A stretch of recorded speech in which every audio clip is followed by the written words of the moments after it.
Hey everybody, welcome back to the land of low friction. Hope you're having a great week.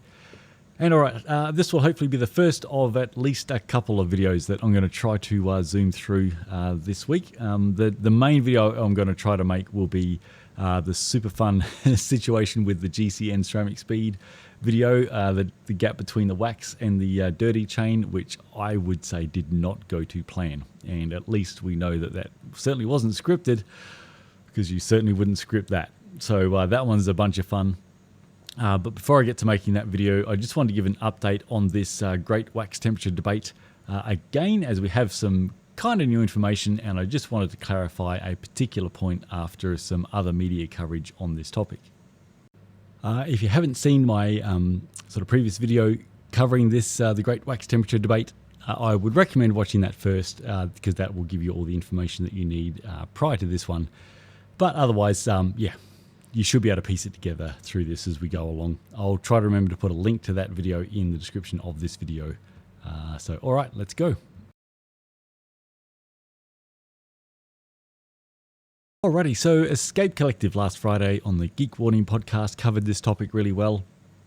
So they covered all the sort of information and testing from my side, and they also spoke to Silca and got some, quite interesting information back from Silca, where Silca are saying that they have some testing and data from their Purdue University, their fancy test machine they have there being run by some PhD students, that does in fact show a difference with taking the chain out at the cooler temperatures to get more wax in and get a longer treatment lifespan. So that's interesting, and we'll loop back to that in a sec. The only part that I have a little bit of exception with on the Escape Collective coverage was that they framed it as that there was some beef. There's no beef. Silca and ZFC, we get along very, very well. We have done obviously for a long time for a lot of good reasons. Silca have genuinely done a lot of the best work in this space, not only from the products they've brought to market, but also, like, I don't know really who else other than, say, ZFC has worked as hard to put out the best information possible around bicycle chain lubrication, why immersive waxing is, typically always going to be king, waxing with your wax strips and so on. And their efforts have also greatly contributed to many, many cyclists, who knows how many, saving a lot of drivetrain friction and wear and costs by both the education and the products that they've spent a lot of R&D and testing on to bring out some of the top products in this space on the market. So we've had an excellent relationship for a long time for a lot of good reasons, and nothing is going to debating about wax temperature and treatment lifespan is certainly not going to upset the apple cart, even though I was on some points fairly critical of the blog post.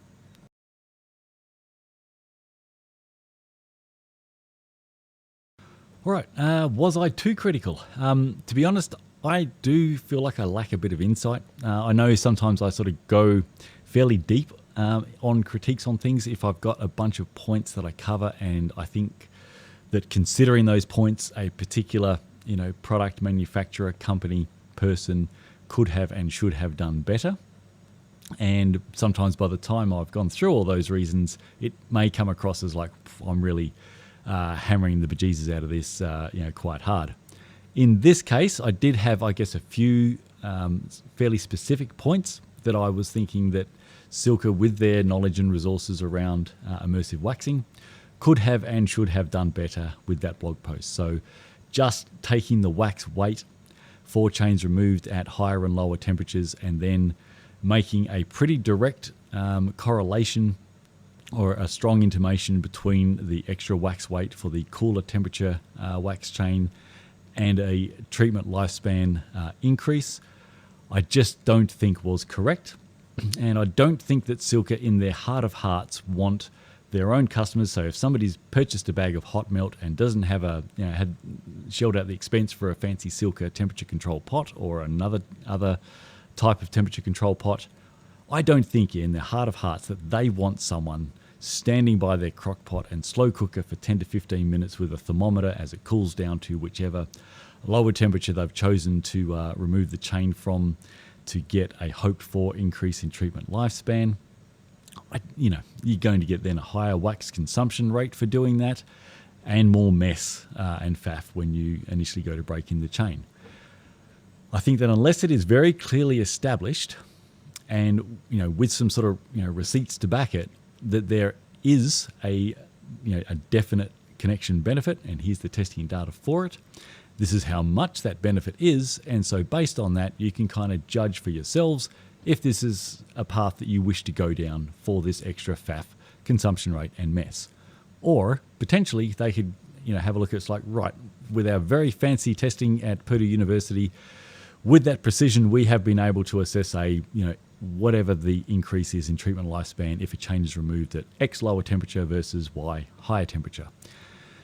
Based on that, you could very quickly do a bit of a cost-benefit analysis. What's going to be the cost in time if you don't have a temp control pot? What's the cost in the extra wax consumption rate and also the extra mess? And then balance that with some other things within Silca's own ecosystem, such as actually, what would work a lot better than that is that based on that increase, you could add, say, 1/20th of an endurance chip and exceed that treatment longevity increase. Or heck, if you added 1/4 of an endurance chip, you're going to smash past that. Is that a better path for you? Or topping up with Silca SS drip in between rewaxings and really extend that rewax time. Other paths that aren't going to have someone standing there with a thermometer for what I imagine, even if it can be proven, is going to be such a small treatment longevity increase that no one could potentially possibly ever track that in the real world or notice that. So I felt that at least as a minimum on that blog post before, make a direct correlation between, whilst that extra wax weight may not, like if there's a 12% increase in wax weight, that may not be a 12% increase in treatment longevity, but there's probably something there, stay tuned, that at least as a minimum do a break-in of the wax treatment, then reweigh the chains, check the wax weight, and start to talk about some of these options, I think, even within their own ecosystem, that are going to give somebody an actual tangible treatment lifespan increase without going down what is, I think, a maybe not optimal path. So to summarize that ramble, I just think Silca should have done a bit more before they made any even intimated connection, because it is not a cost-free, hey, just try this for fun. You might get something, you might not notice it, maybe something's there.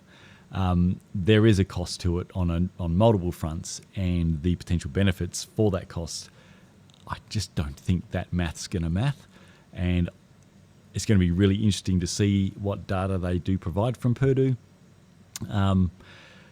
And also remember, when I'm covering this great wax temperature debate, I guess I brought receipts from my own testing, which was fairly robust, showing that even after the wax break-in, the wax weights on the chains were essentially the same, and it actually came out slightly in favour of the chain that was waxed at the higher temperature, and then we could essentially see zero difference in the single application longevity testing. So I had some backing for my position, and it was also something that at the end of the day I felt that Silca definitely had the resources at the time of the blog post to at least do that one step further before having customers doing potentially a whole bunch of faff that is not going to help them. So that was, I guess, all those points why I critiqued that overall fairly strongly, and that's just kind of my style. If I'm going to cover something, I do cover it thoroughly and deeply from all angles and aspects to try to make the case as to what I think is actually the better information for you that you should follow.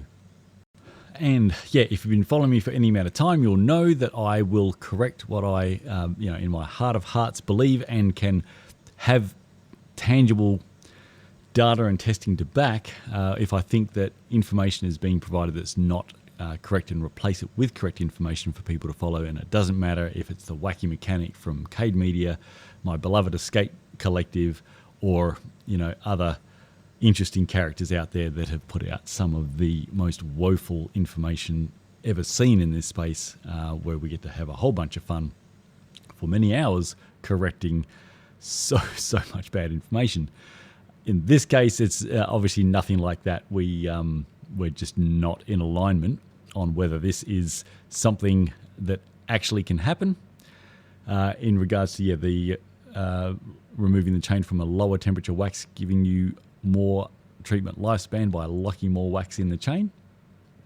But we get to have more fun with it as more information from their side comes to light. We've got my information put forward, my testing to back it put forward, which was the test that you guys voted in as the last open test to do. So that's turned out to be more fun and more knowledge, entertainment and fruition value to cover here than I would have initially expected. So that's awesome. And we'll all learn more in the end once we get to the final destination on this journey with what Silca can provide when they've got that ready to go. So that's most of what I just wanted to quickly run through today. So yeah, again, overall it was excellent coverage by Escape Collective, but yeah, the framing of it as beef, I just wanted to recover that it's not, we get along great for a lot of reasons. It's going to take a heck of a lot more. It would take a heck of a lot more than me critiquing that they perhaps should have done better with their blog post before potentially leading customers down a path that may not be the best, especially in light of other known better options within their own ecosystem. And yeah, it's fun that they've got something to try to help support their case, that it does make a difference, so that'll be exciting. And also, to go with that, I'll be pressing for an understanding or a hypothesis around by what mechanism is this possibly achieved, because yeah, we do know that the pressure loads inside the chain are literally in the tens of thousands of PSI, and so the chain is not a sealed system. Wax is, at the end of the day, fairly soft, and so under X pressure, X amount of wax is going to be pressed out. Doesn't matter really, in my view, how much is locked in there. Those pressure loads are going to press it out. And I've got a mini demonstration to just help support that point of view and perspective again before we will have an update on this. And hopefully we'll wrap this saga once and for all with all the information and understandings from both sides, and see where it all ends up. So just as a prelude to all that at some unknown future date, let's have a look at something from the hydraulic press channel, which I think demonstrates extremely well what's going on inside a wax chain when you first start breaking that wax treatment in.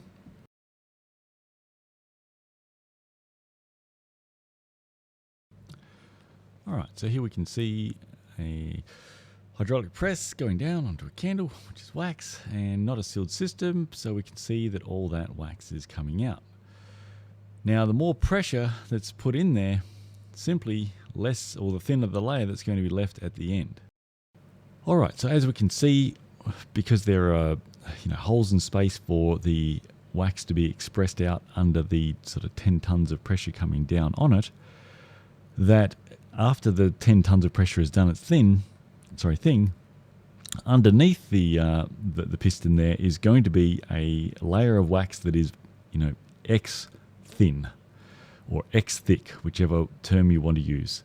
Now, whether or not we started with one candle or 3 candles, after the 10 tons of hydraulic press has done its thing and there is space for the excess to go under that pressure, we're going to be in the same spot.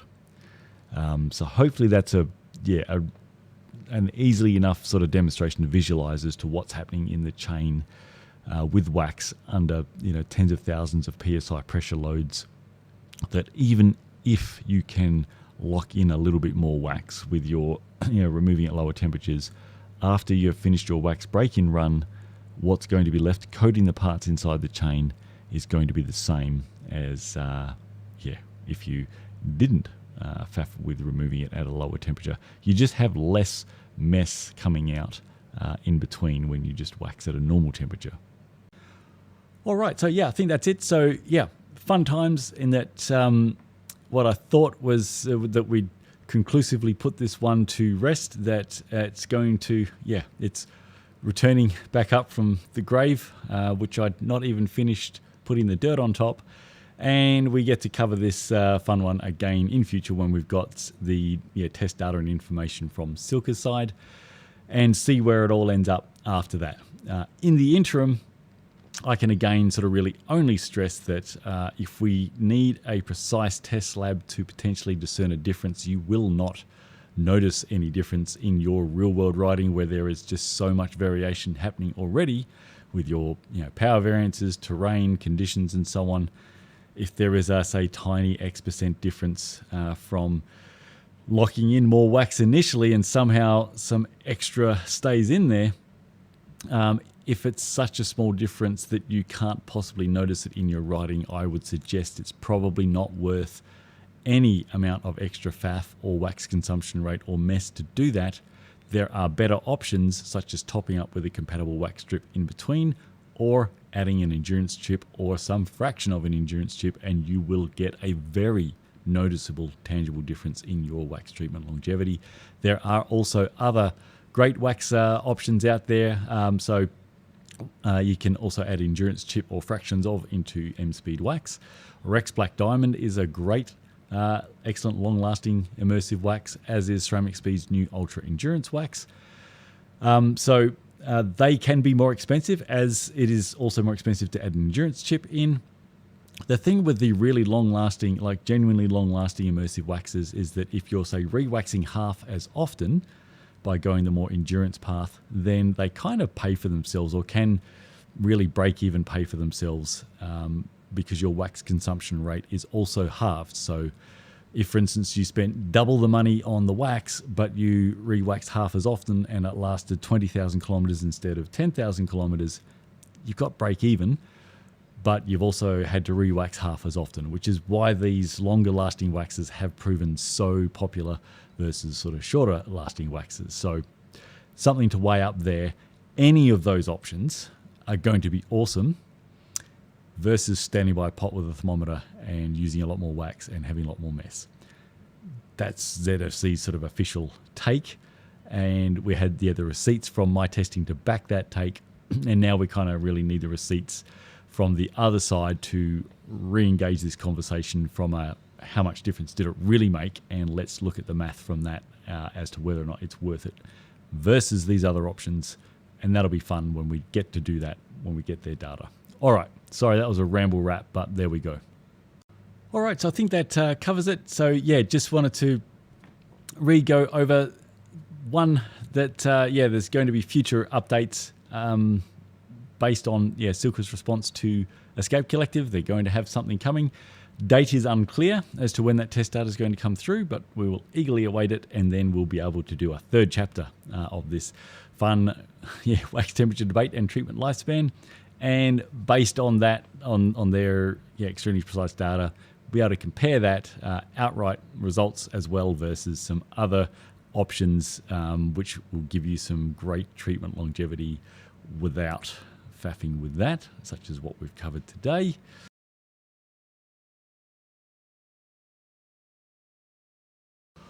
All right, stay tuned. So as soon as I can, I'm going to be working on the next video, which is going to be, like this one's going to be a whole bunch of fun. Oh my God. So I'm not sure if you've seen it or not, but short prelude to get you to stay tuned is that, GCN Ceramic Speed collab aimed to show how awesome an immersive wax chain is versus a dirty oil chain went very, very badly, and is really an anti-waxer's dream.